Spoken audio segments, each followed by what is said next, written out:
주님께서 여러분과 함께 마테오가 전한 거룩한 복음입니다. 그때 세르자 요한의 죽음에 관한 소식을 들으신 예수님께서는 배를 타시고 따로 외딴 곳으로 물러가셨다. 그러나 여러 고을에서 그 소문을 듣고 군중이 육로로 그분을 따라 나섰다. 예수님께서는 배에 내리시어 많은 군중을 보시고 가엾은 마음이 드시어 그들 가운데 있는 병자들을 고쳐주셨다. 저녁 때가 되자 제자들이 예수님께 다가와 말하였다. 여기는 외딴 곳이고 시간도 이미 지났습니다.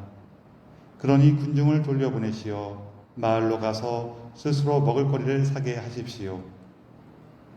예수님께서 그들을 보낼 필요가 없다. 너희가 그들에게 먹을 것을 주어라 하고 이르시니 제자들이 저희는 여기 빵 5개와 물고기 2마리밖에 가진 것이 없습니다 하고 말하였다. 예수님께서는 그것들을 이리 가져오너라 하시고는 군중에게 풀밭에 자리를 잡으라고 지시하셨다. 그리고 빵 5개와 물고기 2마리를 손에 들고 하늘을 우러러 찬미를 드리신 다음 빵을 떼어 제자들에게 주시니 제자들이 그것을 군중에게 나누어 주었다. 사람들은 모두 배불리 먹었다. 그리고 남은 조각을 모으니 12광주리에 가득 찼다. 먹은 사람은 여자들과 아이들 외에도 남자만도 5,000명가량이었다. 주님의 말씀입니다.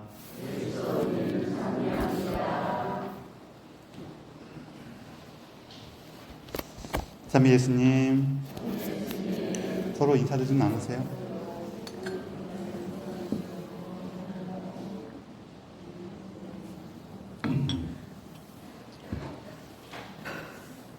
전에 어떤 주교님이 이렇게 가는데 처음 주교가 돼갖고 시골 마을에 있는 본당을 방문하러 가시는 길이었어요. 근데 이분이 아직 본당들 위치를 잘 몰라갖고 기차를 타고 가서 역에 내려서 어디로 가야 하나 이러고 있는데 어떤 꼬마애가 지나가는데 여기 저쪽 세워져 있는 십자가를 보더니 이렇게 성호를 딱 하고 가는 거예요. 그래서 이제 성당 다니는 애구나 싶어갖고 그 아이를 불렀어요. 얘야 이렇게 불렀어요. 근데 그랬더니 너 혹시 여기 성당 어디 있는지 아니? 이렇게 물어봤더니 그 꼬마애가 이렇게 보더니 뭐 이렇게 설명하려고 그러다가 좀 이렇게 좀 갖고 가 하더니 그냥 따라오세요 그러고 앞장서 간 거예요.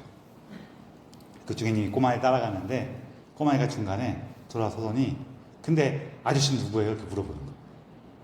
그러면 얘한테 아저씨는 주교란다 이러면 또 주교가 뭔가요? 그러면 또 설명해야 되잖아요. 그래서 주교님이 그냥 아저씨는 천국 가는 길을 알려주는 사람이란다 그랬어요.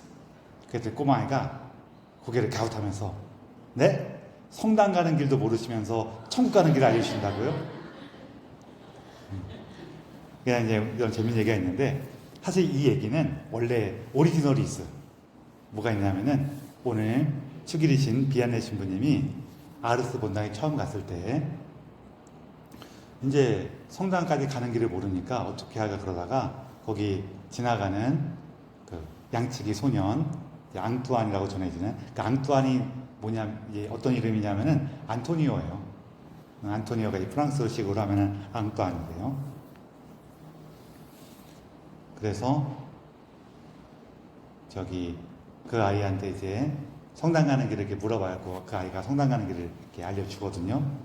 이렇게 알려줄 때 비안네 신부님이 그 아이한테 네가 나에게 성당 가는 길을 알려줬으니 내가 너에게 천국 가는 길을 알려주겠다 하시는 그 일화가 있어요. 그래서 오늘 비안네 신부님 축일인데 그래서 그 얘기에서 이제 조금 이제 재밌게 바꾼 거예요. 원래 얘기는 되게 좋은 얘기예요. 근데 제가 이제 이런 얘기를 하고 나면은 조금 마음에 찔려. 원래 되게 좋은 얘기를 너무 웃기게 얘기했나 싶어갖고 좀 찔려요. 오늘 비안네 신부님 축일인데 비안네 신부님은 사실은 굉장히 어렵게 신부가 됐어요. 왜냐하면은 요 당시가 이 비아네 신부님이 어렸을 때 어떤 시대였냐면은 프랑스에서 프랑스 혁명이 일어난 시기예요. 이 프랑스 혁명 때 여러 가지가 다 뒤바뀌고 난리가 났지만 그 중에 또 뭐가 있냐면은 그 혁명 정부에서 교회를 굉장히 이렇게 박해했어요. 주교들과 신부들에게 그 프랑스 정부에 충성할 것을 이렇게 막 시켰어요. 근데 이게 우리가 지금 느끼는 것과 좀 다르게 우리는 이 시대를 잘 안 겪을 것 같고 좀 어려움이 있는데 원래 교회는 그 국가에 이렇게 귀속되는 것을 굉장히 경계를 해요. 국가로부터 영향력을 받는 것을 굉장히 경계를 합니다. 왜냐하면은 굉장히 오래 걸린 이런 그 세속 정부와 교회와의 관계가 있거든요. 처음에 교회가 처음 등장했을 때는 큰일 났다, 이 얘기하면 안 되는데 등장했을 때는 교회가 로마한테 박해를 받고 있었죠. 나중에 로마로부터 자유를 얻게 되고 그 이후에 또 로마의 국교가 되면서 로마하고 되게 친해졌죠. 그러면서 그 시대가 되면은 어떻게 되냐면은 황제들이 마치 그리스도의 대리자처럼 이렇게 여겨져요. 그런데 교회에 보니까 이 황제들이 항상 좋은 사람만은 아니에요. 뭐 정치가들 다 그렇죠. 그게 솔직히 얘기해서 또 어떤 것도 있냐면은 그런 통치자들은 특히 과거로 갈수록 통치자들은 사람들한테는 좋은 모습으로 보여야 되지만 실제로 좋은 사람이면은 되게 어려워요. 문제가 생길 수가 있어. 실제로는 내혹한 사람이어도 겉으로 좋은 사람으로 보여야 돼요. 그 두 가지를 잘 해야 돼요. 이게 실제로 좋은 사람이면은요, 뭘 할 수가 없어요. 때렸던 끊어주고 죽여야 되는 경우도 생기기 때문에 참 어려워요. 거기다가 두 번째로 어떤 문제가 있냐면, 사실 이 두 번째 문제가 더 큰 문제였는데, 황제가 그리스도의 대리자니까 교황님이나 주교님들을 누가 임명해요? 황제가 임명해요. 그 황제는 딱 봐갖고 저 사람 참 믿음이 좋고 교회를 다 이끌겠구나 하는 사람을 주교로 임명하겠어요? 자기 말 잘 듣는 사람 주교로 임명하겠어요? 그럼 자기 말 잘 듣는 사람들이 주교가 되면은 그 사람들이 교회에서 어떻게 하겠어요? 그리고 또 황제가 볼 때 자기 말 잘 듣는 사람에는 뭐가 포함되냐면은 자기한테 뭔가 잘 갖다 바치는 사람도 포함돼. 그렇죠? 그러면 이 사람들이 주교가 돼서 어떻게 하겠어요? 내가 내 재산을 다 바쳐서 황제한테 주고 나는 이 사람들을 사랑으로 돌봐야지 이러겠어요? 뭐 그래요. 뭐 그런 거 우리가 다 뻔하죠. 그래서 이게 교회에서 되게 굉장히 심각한 문제가 됩니다. 그래서 교황님들이 그 다음부터는 황제랑 계속 싸워요. 제일 유명한 교황님, 그 성 그레고리오 7세 교황님 같은 경우는 우리 카노사의 굴욕으로, 그러니까 황제한테 굴욕을 준 교황으로 유명한 그 교황님인데, 이 교황이 원래 수도자 출신이긴 했어요. 근데 황제의 비서 같은 거였어요. 왜냐면은 당시에 글을 아는 사람 누구냐면은 다 성직자 수도자들이야. 모든 성직자 수도자가 글을 알았다는 거 아니라 글 아는 사람들의 대부분이 성직자 수도자들이에요. 수도원에서 그걸 배우니까. 그럼 황제들이 뭔가 이렇게 편지 보내고 명령 내려야 되는데 그 글 알아야 될 거 아니에요. 그러면은 수도자들이 이렇게 부족에 똑똑한 사람이 있으면 데리고 와서 자기 비서 쓴단 말이에요. 그럼 비서를 오래 쓰다 보니까 얘가 내 말 잘 들을 것 같아요? 안 들을 것 같아요? 잘 들을 것 같죠? 나랑 친해.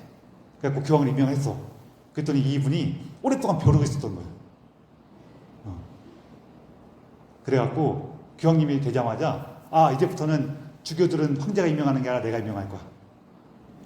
그러니까 황제가 저놈이 그러겠어요. 그럴 거 아니에요. 그래갖고 서로 황제는 교황님 너 파면하고 교황님은 황제한테 너 그래? 넌 파문이야. 그래갖고 이제 난리가 벌어진 거거든요.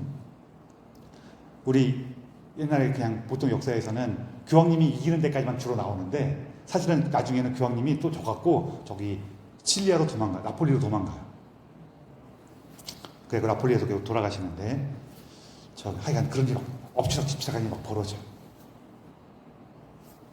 그러다가 이제 더 나중 되면 이제 또 이렇게 힘으로 싸울 때에는 서로 그러지만 뭔가 이렇게 나라에서 혜택을 주면서 포석을 한단 말이에요. 그러면 거기 이제 오랫동안 맞들이면은 교회에 이제 문제가 생기는 거예요. 자, 그렇게 됐는데 그러다가 이제 이 프랑스 혁명 전에 교회에 많은 사람들이 오랫동안 안정기를 거치면서 가지 힘있고 돈 많은 사람들하고 친해져요.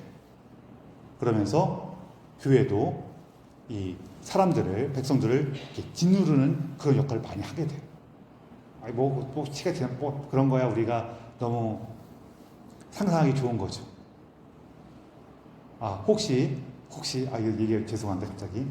혹시 교회는 아주 순수하고 깨끗해갖고 오랫동안 하느님만을 따르면서 어떠한 잘못과 부정도 저지르지 않는 그런 공동체입니다. 라고 생각하셨다면 좀 죄송합니다. 그렇지 않아요. 근데 솔직히 말해서 왜 안 그런지 아세요? 왜 안 그러냐면요. 저도 포함해서 우리 한 사람 한 사람이 자기를 돌아보면은 내가 그렇게 하느님 앞에 모든 걸 다 바치고 순수하고 깨끗한 사람들이에요? 그래서 안 그러세요?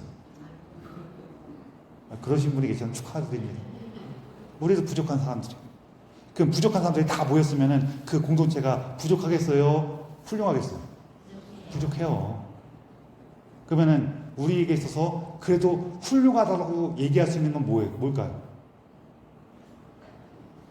내가 이렇게 부족한 사람이었구나라는 것을 알고 있는 게 훌륭한 거예요.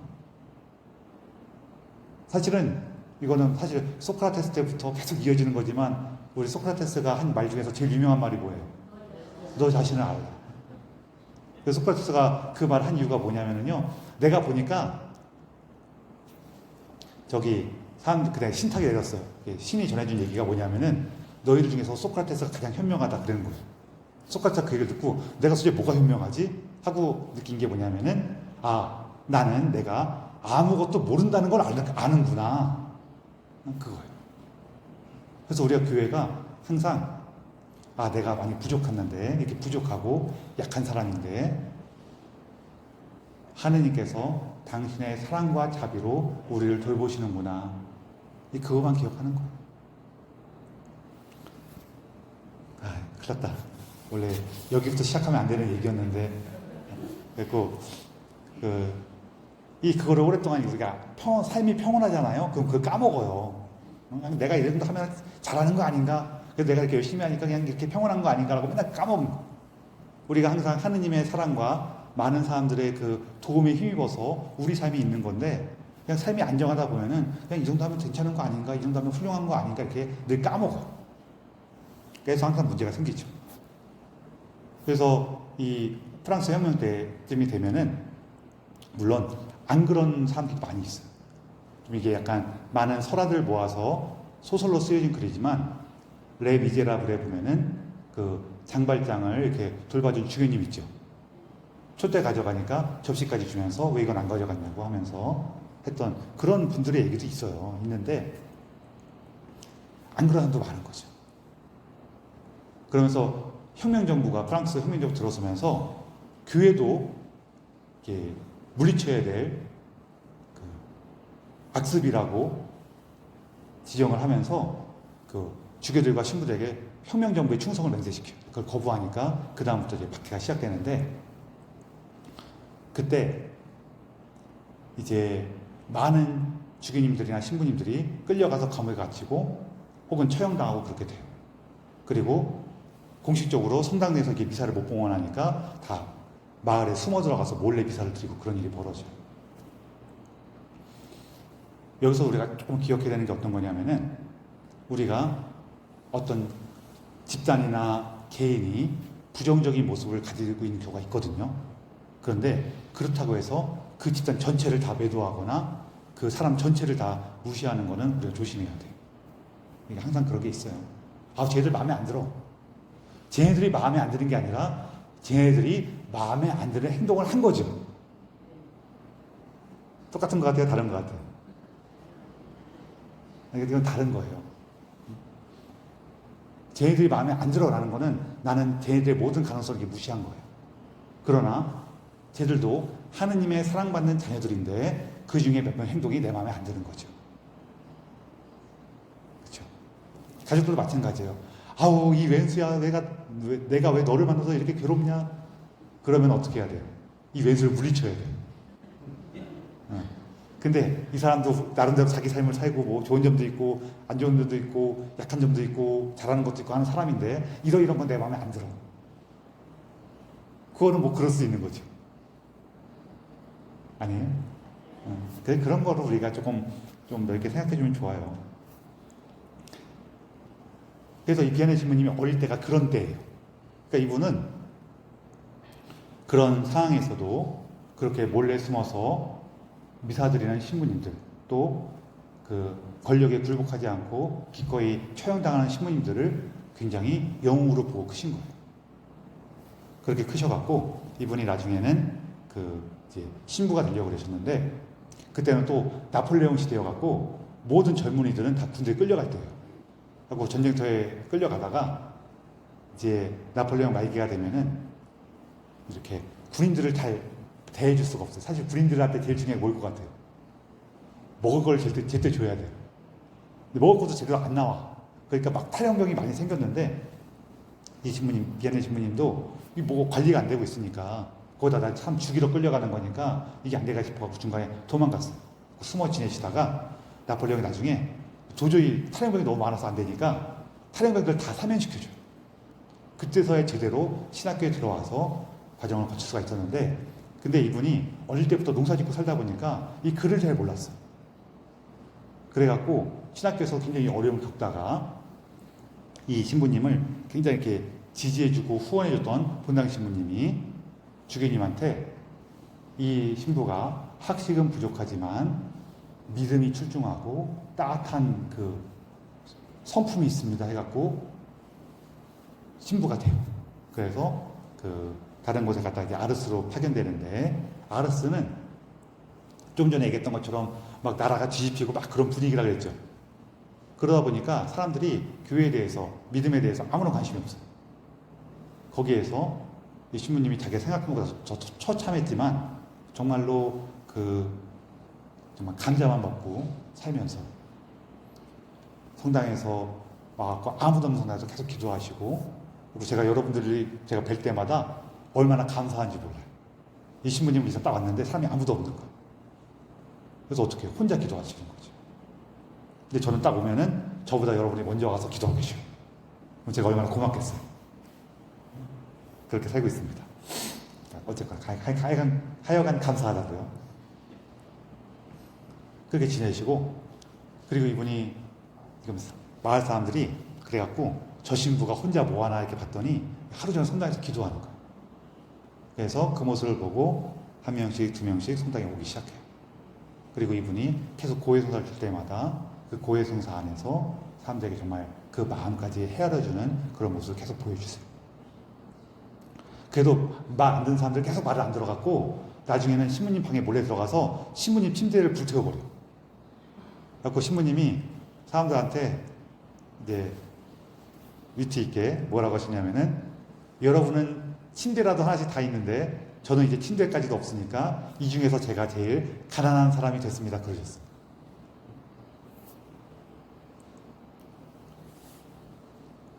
그렇지만 이분이 하셨던 그러한 성실한 모습, 하느님 안에만 머무르시면서 그 힘을 내셨던 그 모습이 많은 사람들에게 하느님을 다시 찾게 만들어 주셨고 그리고 유럽의 전역에서 이분을 한번 보려고 또 이분한테 고해성사를 보려고 찾아와요.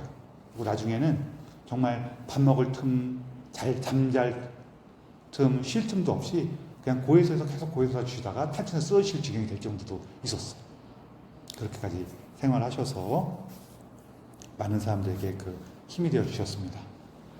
그래서 이분이 이제 오늘 복음하고 관계돼갖고 제가 두 가지만 말씀드리고 싶은데요. 하나는 뭐냐면은 오늘 복음 보면은 예수님께서 빵을 많게 하신 기적 있죠.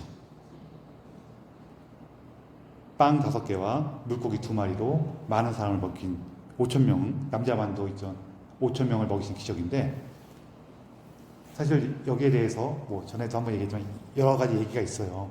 저는 실제로 일어났을 것 같아요. 왜냐하면은 비아네 신부님 일대기에 보면은요, 이렇게 이 신부님도 가난하게 살면서도 또 다른 어려운 사람들 돕기 위해서 여러 가지 하시거든요. 그러다 보면은 종종 먹을 게 떨어져요.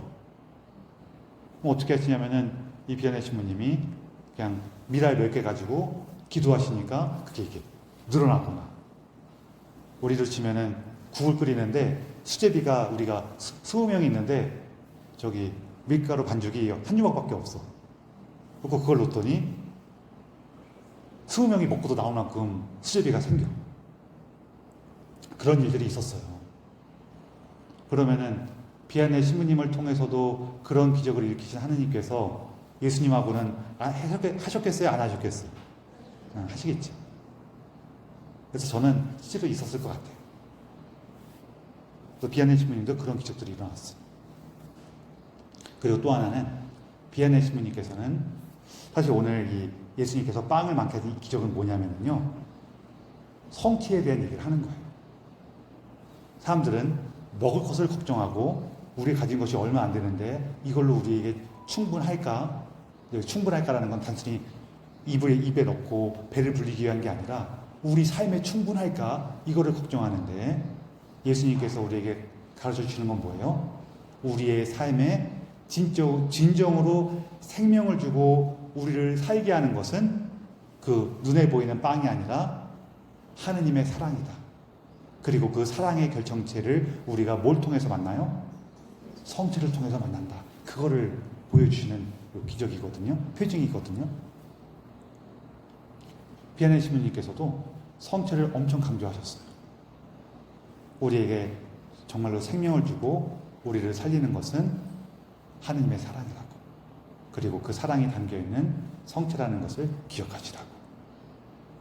그래서 오늘 비아네 신부님 축기를 보내면서 이분께서 보여주셨던 하느님의 은총의 놀라운 능력을 기억하시면 좋겠고요.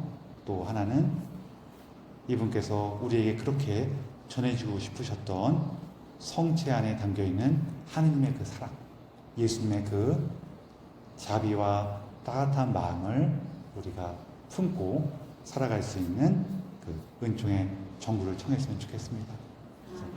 그래서 우리 비아네 신부님을 기억하고 이분을 우리에게 보내주신 하느님께 감사하면서 이 기사를 봉헌합시다.